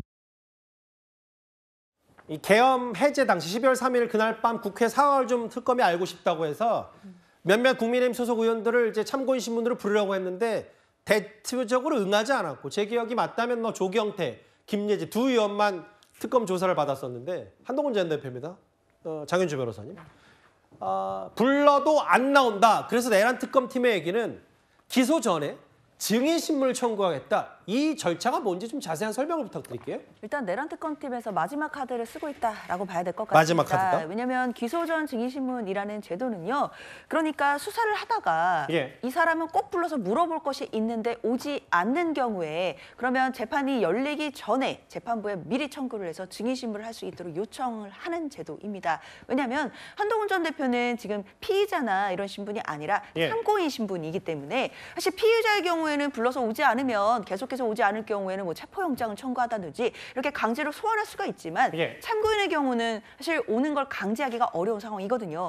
그러면 한동훈 전 대표가 계속 오지 않는다라고 한다면 수사기관 입장에서는 한동훈 전 대표의 당시 상황에 대한 진술이 꼭 필요한 상황이고 그럼 법원에 청구를 해서 기소 전 증인신문으로 증인신문을 하겠다라는 것인데 이것은 그렇기 때문에 한동훈 전 대표를 불러서 진술을 듣기 위한 특검의 마지막 카드라고 저는 보여지고요. 법원에서도 사실상 이건 특검팀이 생각했을 때 수사상 한동훈 전 대표의 진술이 꼭 필요하다라는 취지가 담겨 있는 것이기 때문에 법원도 좀 현명하게 판단해줬으면 좋겠다라고 생각합니다. 근데 마지막 카드인데 만약에 법정에 나가서 한동훈 전 대표가 묵비권 행사하면 뭐 이런 증인신문 청구 실효성은 없는 거 아니에요? 일단 뭐 한동훈 전 대표가 만약에 뭐 증인으로 나오게 됐을 때 관련해서 뭐 본인이 대답을 할지 안 할지는 뭐 지켜봐야 될 일이겠지만 한동훈 전 대표는 사실 그 계엄 밤에 이 계엄이 불법이다라는 부분도 SNS에 올린 바도 있고 그리고 관련해서 나름대로 계엄 해제 의결을 위해서 노력했던 바가 있습니다. 역사적으로 그 당시에 있었던 일에 대해서 진상을 규명할 책임이 저는 정치적으로 있다라고 생각하기 때문에 뭐 참고인이 되었던 증인이 되었던 분명히 관련된 사실들을 소상히 진술할 의무가 국민께 있다고 생각합니다. 마지막 카드다라는 분석을 했는데 조금 전이었죠. 이 내란 특검의 이 발표 이후에 한동훈 전 대표가 SNS에 저런 글을 썼습니다. 본인은 계엄 저지에 누구보다 앞장섰다라는 취지 얘기했고 자세한 그 경위에 관하여 본인 책과 여러 언론 인터뷰, 뭐 문답 등으로 제가 알고 있는 전부를 이미 밝혔다. 더 말할 것 없다. 여기 한 발 더 나아가서 최근에 이제 뭐 특검의 군부대 교회, 뭐 미군 부대도 있었고 여의도 순복음교회라든지 뭐 최근에 여러 과도한 압수수색 이런 거를 밝히면서 최성 평론가님 더 할 말 없다. 그 특검의 압박을 우려한다. 이렇게 두 마디를 했어요. 한동훈 대표 입장은 명확한 것 같습니다. 이미 나의 입장은 책에 다 기술돼 있고 그다음에 그동안 언론 보도라든가 여러 가지 정황을 통해서 이미 다 알고 있는 거고 하나도 변할 수 있는 게 없기 때문에 출석하지 않겠다. 그리고 또 하나 이런 식의 언론 플레이를 가지고 특검이 수사를 한다거나 하는 건 나 동의하지 않는다. 즉 다시 말해서 뭐 군부대 교회 이렇게 뭐 여러 가지 그 국민의힘 당사라든가 이런 걸 통해 가지고 여론이 여론전을 자꾸 앞세우거나 그다음에 실제로 수사하는 축적의 시간들이 아니라 오히려 이런 것들이 특검이 대국민 상대로 마치 수사를 가지고 여론전 펼치듯이 이렇게 하는 건 내가 동의하기 어렵다. 두 가지를 지적한 것 같아요. 한동훈 전 대표 입장에서는 이번 특검 수사나 어떤 재판 문제에 대해서는 정확하게 선을 그은 것 같습니다. 그 임유찬 부위원장님, 특검이 이제 한동훈 전 대표를 꼭 불러서 듣고 싶은 이유가 아마 특검이 생각하기에는 이 계엄 해제 방해 의혹의 피해자 신분인 추경호 의원이 가해자고 한동훈 전 대표를 피해자로 보고 있고 그렇기 때문에 한동훈 전 대표 의견을 듣고 싶다. 이 가해자 피해자라고 생각하는 특검의 구상이 맞는 거예요? 저는 한동훈 대표를 연결시키려고 하는 것 같아요. 한동훈 대표를 겨냥한 노림수다라고 생각을 해요. 왜냐하면 저게 이제 한동훈 대표는 당대표로서 사실은 이제 본회의장으로 가자라고 당대표 의사를 전달을 했고 추경호 원내대표는 또 그렇지 않고 우왕좌왕했잖아요. 근데 이제 의원들도 우왕좌왕했고 이런 상황에서 한동훈 대표 입장에서 보면 당대표로서의 어떤 판단에 대해서 추경호 원내대표가 이와 달리 의원들을 끌고 다닌 것 아니냐. 그래서 결과적으로 국회 계엄 해제 요구 결의에 참여하는 이 상황을 막은 거 아니냐라는 취지인데 사실은 이제 그 관련돼서 내란 혐의를 적용하기 거의 불가능하고 또 하나 특검이 적용해서 입건한 부분은 이제 직권남용이거든요. 그러니까 직권남용도 사실 의원들이 구체적인 인수를 하지 않으면 이것도 쉽지가 않아요. 그런데 한동훈 대표를 굳이 기소전 증인신문까지 내온 것은 이 증인신문 과정에서 만약에 이거 이루어지면 이거 기록 보지 않고 답변을 계속 하거든요. 이 답변 과정에서 혹시나 여러 가지 한동훈 대표가 인식했다는 정황적 증거가 나오게 되면 한동훈 대표도 입건할 가능성이 크기 때문에 저는 개인적으로 굳이 한동훈 대표를 왜 기소전 증인신문에 불러냈을까? 이 상황을 보면 한동훈 대표를 겨냥한 특검의 한 수지 저 피해자 가해자를 나눠서 마치 국내심을 이간질하고자 하는 이런 수는 아니다 이렇게 생각합니다. 알겠습니다. 특검에 뭐 승부수를 던졌다는 표현도 있는데 한동훈 전 대표도 입장을 냈고요. 더할 말 없다. 저희가 준비한 3위였습니다. 이제 저희가 준비한 상위권 이슈만 남았습니다. 미국으로 가볼 차례입니다. 저렇게요. 오늘 오전에 구금된 우리 국민 300명을 태울 전세기는 이미 떠났는데 석방이 늦어지는 건 아닌지 모르겠습니다. 일단 저희가 준비한 화면부터 보고 와서 관련 얘기 속보로 짚어봐야 될 것 같습니다.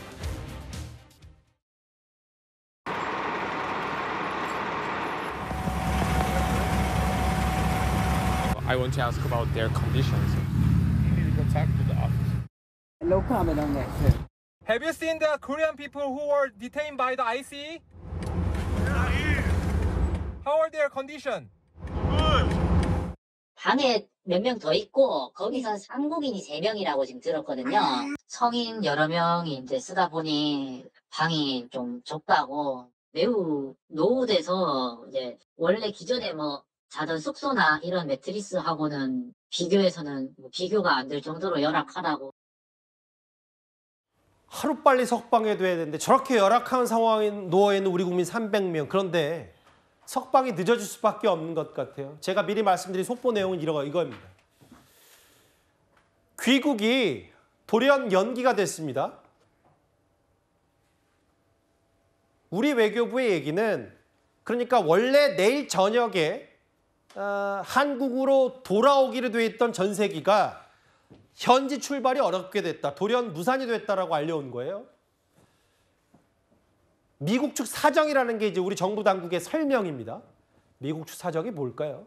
가급적 조속한 출발을 위해서 미국 측과 협의하겠다는 입장, 외교부의 우리 입장은 이렇고요. 그러니까 이 부분이 제일 중요할 겁니다. 그러니까 오늘 구금소에서, 그러니까 구금되어 있는 300명의 우리 근로자, 우리 국민이 공항으로 이동할 수 없다. 이동을 안 한다는 건 석방 조치가 이루어지지 않는다. 적어도 반나절이나 하루 정도는 오늘 수용시설에 머무를 수밖에 없다는 얘기입니다. 윤기천 부위원장님. 걱정이 됩니다. 저는 정부가 빨리 움직이는 건 좋은데 좀 세밀하지 않고 뭔가 치밀하지 않다는 생각이 들어요. 그러니까 조 현 장관 같은 경우에도 대강 협의가 됐다. 이런 취지의 대강의 협의잖아요. 협의요? 예. 그 말도 전 사실은 조금 언짢았는데 어쨌든 뭔가 물론 지금 그 강경화 주미대사의 경우에도 아그라미행이 안 나와서 뭐 어려움을 겪는 건 알겠지만 지금 거기 갇혀 있는 분들, 열악한 환경에 갇혀 있는 분들 입장에서 보면 그런 거하고 똑같거든요. 아, 나 곧 나가. 했다가 이게 연기되는 것과 똑같은 심리적인 충격을 받기 때문에 자 문제는 그러면 미국 측의 사정이라는 것이 실제 뭔가 어떤 행정적 절차가 남아 있는 것 아니냐. 예컨대 이게 자진 출국 추방이 아니고 자진 출국이라 그러면 사인을 받으려고 하는 게 아닌가. 근데 사인 내용에 보면 마치 해당 혐의 사실을 인정하는 듯한 이래서 이게 사인을 하기 어려워지는 뭐 이런 식의 혹시 저희가 예상하지 못했던 이 돌발 상황이 생긴 것 아닌가라는 생각이 들기도 하고 어쨌든 저는 구체적인 정황이 곧 밝혀지겠지만 외교당국이나 정부에 조금 아쉬운 부분이 뭔가 하여튼 두서가 없어요. 그리고 치밀하지가 않아요. 그러니까 미리 국민들은 다 기대하고 있다가 좀 뭐가 연기되거나 또 실망하거나 이런 식의 국민적 실망이 반복되니까 이 부분은 좀 국민에 대한 정부에 대한 신뢰를 저희가 훼손시키는 것이 아닌가라고 해서 안타깝습니다. 저희가 지도를 보면서 설명드릴게요. 예정대로라면 이렇게 됐어야 됩니다. 오늘 오전에 태평양을 건너갔어요. 한 400명 가까이 태울 수 있는 대한항공 전세기가. 오늘 10시쯤에 출발을 했는데 예정대로라면 내일 새벽 30분, 새벽 3시 30분, 우리 시간이죠. 그러니까 그 조지아주에 있는 그 구금된 시설에서 공항으로, 애틀랜타 국제공항으로 버스로 와서 여기서 출발하면 내일 저녁 7시쯤 저희 뉴스탑10 시간쯤에 국내로 귀국하는 이제 돌아오는 상황이 됐었어야 되는데 최수영 평론가님, 물론 당연히 우리 외교부 입장에서 최선을 다하는데 미국 측이 갑자기 돌연 이거 안 된다, 바로 못 석방시킨다라고 하면 비판의 목소리와 우리 화살은 당연히 미국 쪽에 보내야 되는 게 맞는데 이 내부 조율이 뭔가 우리 주말부터 좀 순조롭게 이루어진다는 우리 정부의 얘기가 있었기 때문에 우리가 그 부분을 철석같이 믿었었거든요. 그러니까 이런 거잖아요. 양국 간에서 이렇게 말하자면 우리 구금된 우리 국민들 석방을 하려고 그러면 정보가 공유돼야 되잖아요. 근데 지금 당장 그러니까 우리 국가로 돌아오기 직전에 미국 측 상황이라는 그 딱 짧은 한마디로 못 들어오는 거잖아요. 연기되는 거잖아요. 이게 정보의 비대칭성인 거예요. 말하자면은 우리가 호혜 평등의 원칙이라고 그래서 이게 그러면 이게 뭐 협상, 뭐 석방이든 뭐 구금에서 나오든 어떤 표현은 어떻든 간에 어쨌든 이제 귀국하는 과정에서 양측이 지금 말하자면 단위별 협상을 하고 있다는 거 아닙니까? 외교장관, 외교장관, 산업부 장관, 산업부 장관. 그래서 이제 산업부 장관 이런 얘기까지 했습니다. 우리 국민의 공분이 잘 분노가 전달될 수 있도록 외교적 언사를 제외하고 아주 우리가 일상적 언어로 전달했다. 그래서 미국도 어느 정도 그런 것들을 수용했기 때문에 비행기 입국을 허용한 거고 그럼 빨리 절차로 나가라는데 나가기 직전에 미국 측 사정으로 못 나간다? 이게 더 불안해지는 거란 말이에요. 그렇다면 도대체 미국이 이것을 협상의 어떤 지렛대로 활용하는 건지 아니면 마지막까지 한국에 대한 길들이기로 이것을 하는 건지 이거에 대한 정확한 정보라든지 게 없기 때문에 우리 국민은 더 불안해질 수밖에 없고 정부 대응도 굉장히 혼선을 빚을 수밖에 없다는 거죠. 이런 측면에서 지금 우리 당국자들이 최선을 다하고 있는 건 저도 인정하지만 왜 이렇게 말하자면은 이런 비대칭성에 대한 부분들을 조금 사전에 제어하지 못했던가 이 부분은 우리 관료들이 책임져야죠. 김진욱 대변인, 사실은 그 전세기는 저 보신 그대로 인천공항을 출발해서 이미 전세기를 미국으로 띄어 보내기를 했고 태평양을 건넜는데 이상 기류가 좀 있긴 했어요. 왜냐하면 어제 저녁에 곧바로 정확히는 그제였죠. 조현 외교부 장관이 미국으로 급파가 됐는데 원래 예정대로라면 오늘 면담을 했었어야 돼요. 루비오 국무장관을. 근데 만나지 못했잖아요. 그렇습니다. 원래 약속된 시간을 넘겨서 지금 이제 일정이 연기가 됐는데 아마 그런 것들이 지금 이번 이렇게 급작스러운 귀국의 돌연 연기가 나온 배경이 아닐까 싶긴 합니다. 이 부분에 대해서 정부가 조금 더 치밀하게 해야 된다. 그리고 이런 부분들이 가져올 실망감에 대해서 책임져야 된다. 전 동의하는 부분이 있습니다. 그럼에도 불구하고 지금 미국과의 협상에 최선을 다하고 있는 정부의 입장도 저는 이해를 좀 해야 할 필요가 있다. 특히 비행기가 이제 귀국을 위해서 출발을 했고 또 귀국 시간까지가 정해졌다라면 미국 정부 당국과 어느 정도의 합의가 사실상 완료가 됐기 때문에 비행기가 출발한 거 아니겠습니까? 그럼에도 불구하고 미국 안에서도 미국 내에서도 미국 측의 사정이라는 게 자세히는 모르겠습니다만 지금 이걸 전반적으로 관리하고 있는 국토안보부라든지 또 혹은 지금 우리하고 대화 협상 파트너인 국무부라든지 또는 미국의 백악관이라든지 여러 가지 단위에서 일정한 조율이 조금 약간 문제가 생긴 부분이 있는 것 같아서 그 부분에 대해서는 정말 좀 정부 당국자가 더 노력해서 줬으면 좋겠다라는 부분도 있는 것이고요. 가급적 하루라도 빠르게 최선을 다해서 우리 국민이 안전하게 귀국할 수 있도록 노력하는 이런 지금 정부의 노력이 조금 더 힘을 좀 받을 수 있도록 비판보다는 조금 더 기다려주시고 좀 격려해 주시는 부분도 일부 필요할 부분이 있겠다. 저는 그런 생각을 저희야 합니다. 바라보는 입장에서 우리 국민 300명이 지금 구금돼 있으니까 간절히 바라고 기도하는 건 사실은 이제 감성적인 거고 이성적으로 우리 정부가 할 수 있는 최대치를 다하고 있다고 하더라도 지금 보면 외교부 장관 만나는 날도 하루 연기가 됐고 또 만나는 날 우리 국민의 귀국표는 또 돌연 무산이 됐기 때문에 이런 미국과의 미묘한 엇박자는 사실 우리 정부의 발표와 미국 이민정책을 총괄하는 장관의 발표에서도 온도차가 있었습니다. 화면을 만나보겠습니다. So many of those individuals that were detained through that operation in Georgia, we are following the law. They are going to be deported.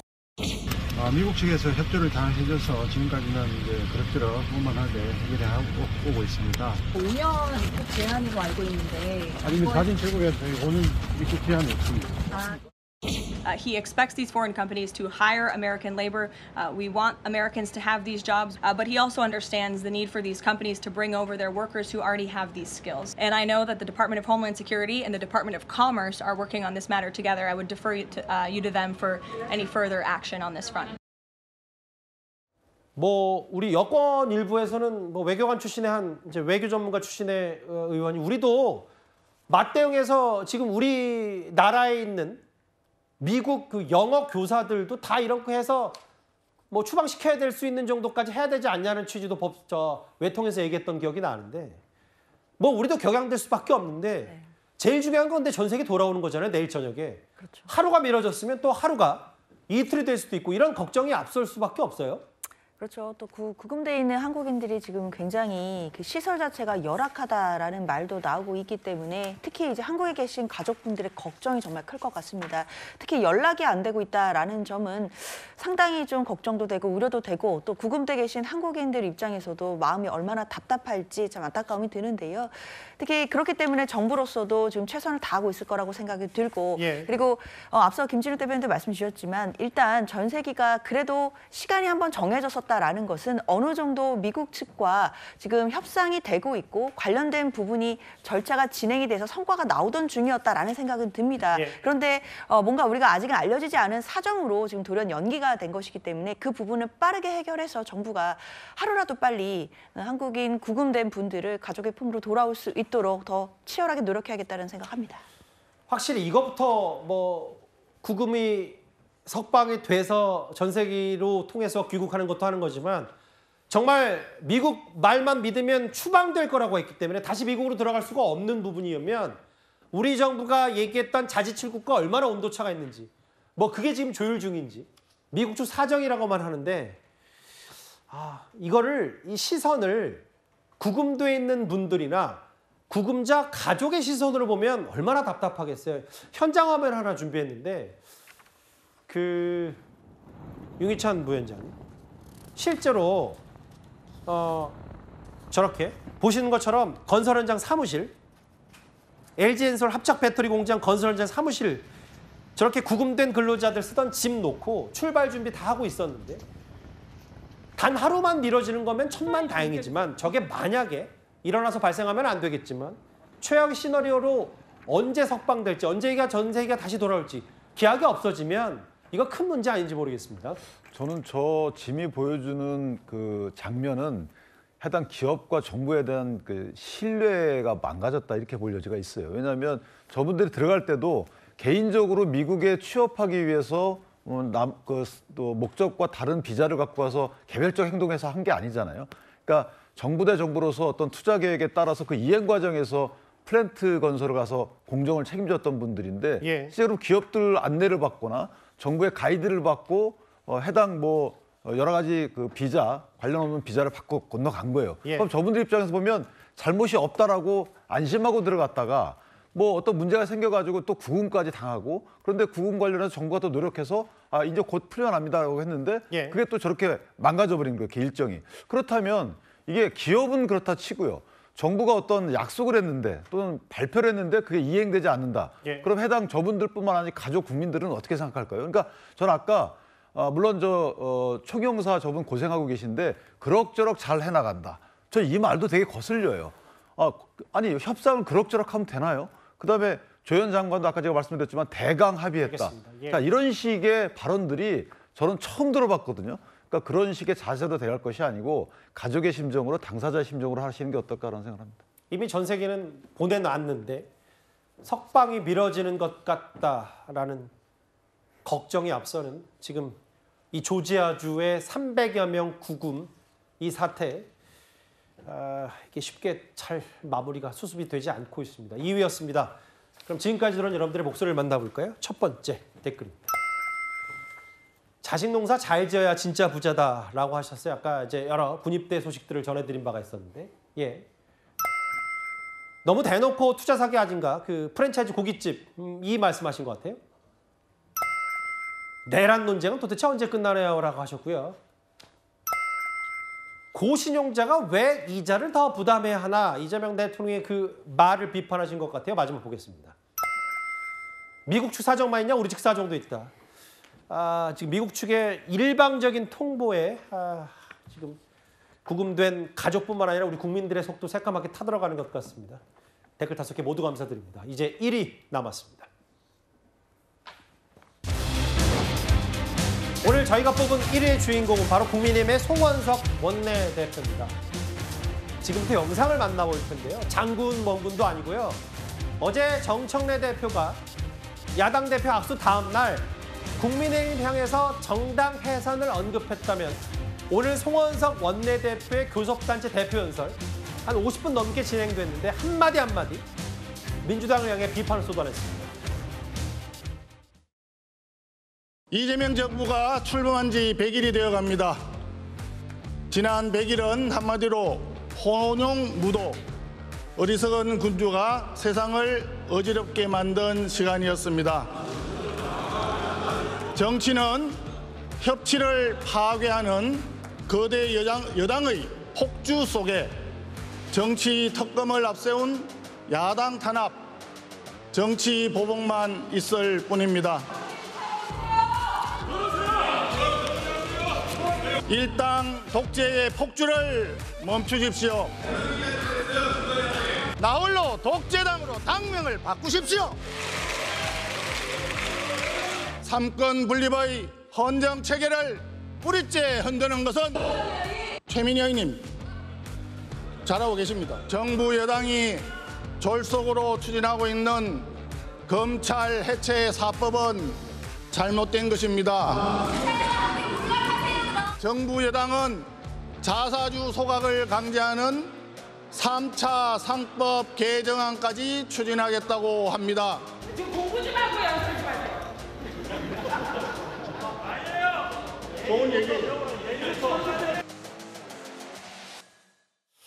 어제도 그렇고 오늘도 그렇고 언제부터 국회 교섭단체 연설이 대중과 관객과 호흡하는 단계가 됐는지 저도 잘 모르겠어요.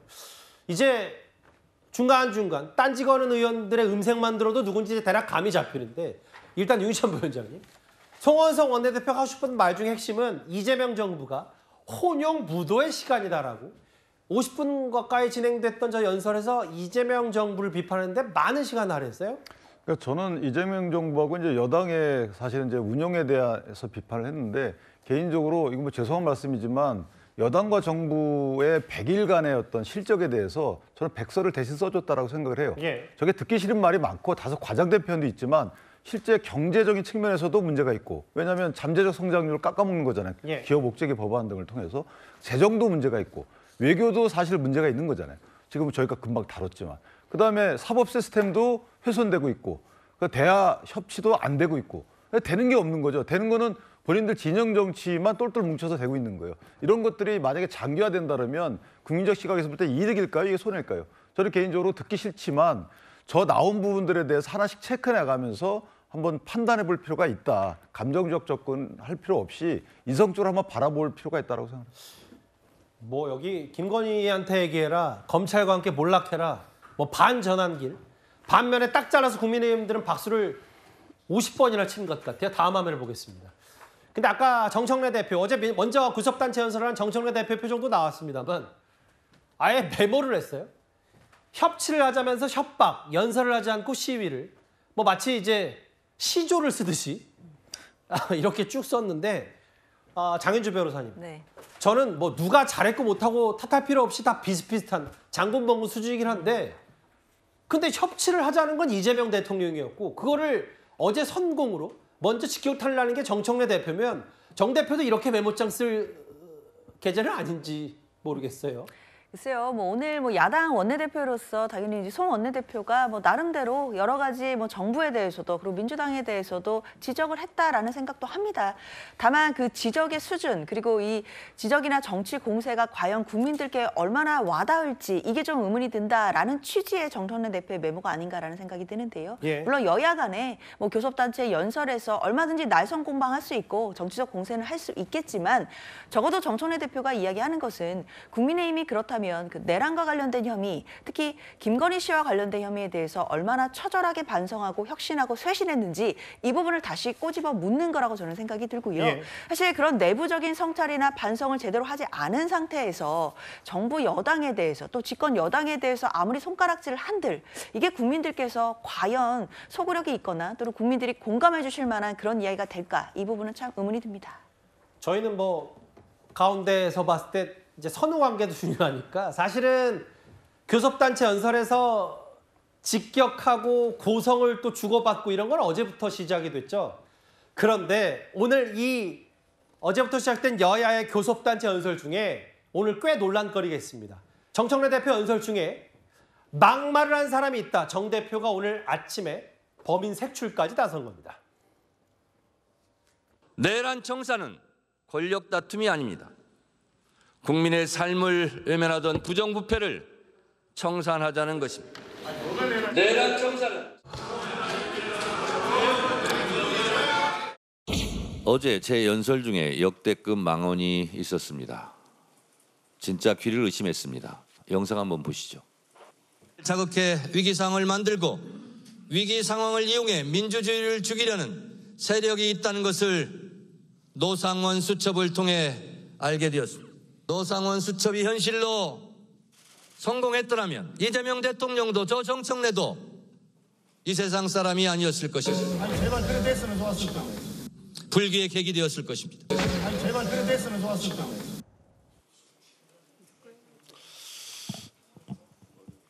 그때 죽었으면 좋겠다는 것입니까? 저 목소리의 주인공이 저는 낯익습니다. 제2의 노상원입니까? 이 목소리의 주인공을 찾습니다. 자수하고 사과하시기 바랍니다. 저 화면 그대로예요. 정청래 대표가 난 저 목소리에 누군지 낯익다라는 표현을 방금 전에 썼잖아요. 저 발언 있고 나서 2시간 뒤쯤에 민주당이 공식적으로 기자들에게 메시지를 냈어요. 저 사람은 바로 국민의힘의 송원석 원내대표다라고 공식적으로 얘기를 했습니다. 김진욱 대변인. 막말, 의원직 제명 오늘 오후 내내 민주당 쪽에서는 이제 송원석 원내대표에게 총공세를 퍼붓었어요. 송원석 원내대표가 정말 큰 실수하신 건 맞지 않습니까? 어제 정청래 대표가 노상원 수첩이 현실이 되었다면 불기의 객이 되었을 것이다 라고 얘기했는데 제발 그렇게 됐으면 좋았을 것이라고 외치신 분, 속마음이 아니라 겉으로 목소리를 내서 외치신 분 송원석 원내대표라는 것이 확인이 되었습니다. 예. 그렇다면 지금 송원석 원내대표가 그 외침은 무엇을 의미합니까? 12.3 비상계엄이 성공했어야 된다는 것을 의미하는 것이고 원내대표까지 맡으신 분이 여전히 저런 말씀을 하시니까 내란 옹호당이라는 그런 비판을 피할 길이 없는 겁니다. 저 사실이 확인되고 이런 것들이 내란 옹호의 모든 것들이 관여가 되었다고 한다면 예. 국민의힘은 위헌정당으로서 해산 심판을 면키 어렵다라고 하는 정청래 대표의 어제 발언 그 말이 사실에 부합하는 발언 아닙니까? 그렇기 때문에 예. 송원석 원내대표가 저런 말씀을 저런 생각을 가지고 있었다 하더라도 저것이 입 밖에 나온 것에 대해서는 책임을 져야 되는 것이고요. 그 책임을 민주당에서는 아주 무겁게 아주 강력하게 묻겠다라는 것입니다. 그럼 내가 죽었어야 된다는 말인가라고 정청래 대표가 얘기를 했는데 이제 범인은 송원석이다라고 민주당이 아예 못을 받고 집중공세 십자포화를 퍼부니까 송원석 원내대표 기자들에게 둘러싸였습니다. 그 현장 목소리 보겠습니다. 그 발언 하는 거 아니실까요? 그 발언 의도 의원님 좀 여쭤볼 수 있을까요? 잠깐만요. 대표님. 그 발언 본인 발언 맞으신 거 확인해 주실 수 있을까요?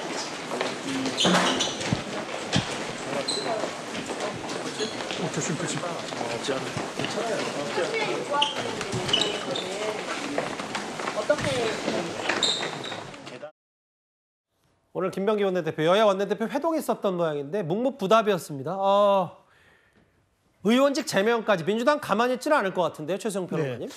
근데 뭐 발언 부적절했습니다. 또나 상대 이제 그 당 대표 연설에서 또 그 다음 날 연설할 대표가 저 얘기했다는 건 매우 좀 부적절했다고 저도 보는데, 근데 저는 그 송원석 당시 원내대표가 이제 격앙돼 있었을 것 같다는 생각이 들어요. 왜냐하면 정청래 대표가 그날 연설하면서 내란이라는 단어만 26번을 썼거든요.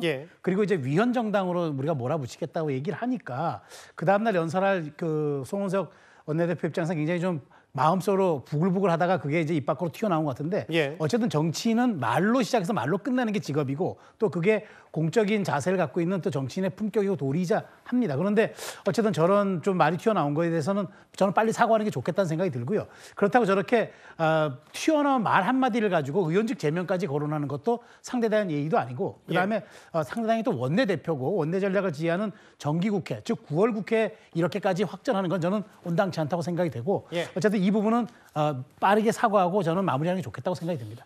참 어제 오늘을 좀 종합해보면 역대 이런 교섭단체 연설이 주고받을 수 있을는지 의문점이 들 정도로 꽤 기억에 남을, 안 좋은 쪽으로 기억에 남을 여야 대표의 교섭단체 연설 정리를 해봤습니다. 예, 곧바로 이어지는 뉴스에 예고하겠습니다. 미국 조지아에 구금돼 있는 우리 직원들을 태우고 돌아오려 했던 전세기 귀환이 갑자기 불발됐습니다. 이유가 뭔지 이어지는 뉴스회의에서 자세히 전해드릴 테니까요. 여러분들의 많은 시청 바랍니다. 수요일 뉴스탑10 준비한 소식은 여기까지입니다. 여러분 고맙습니다.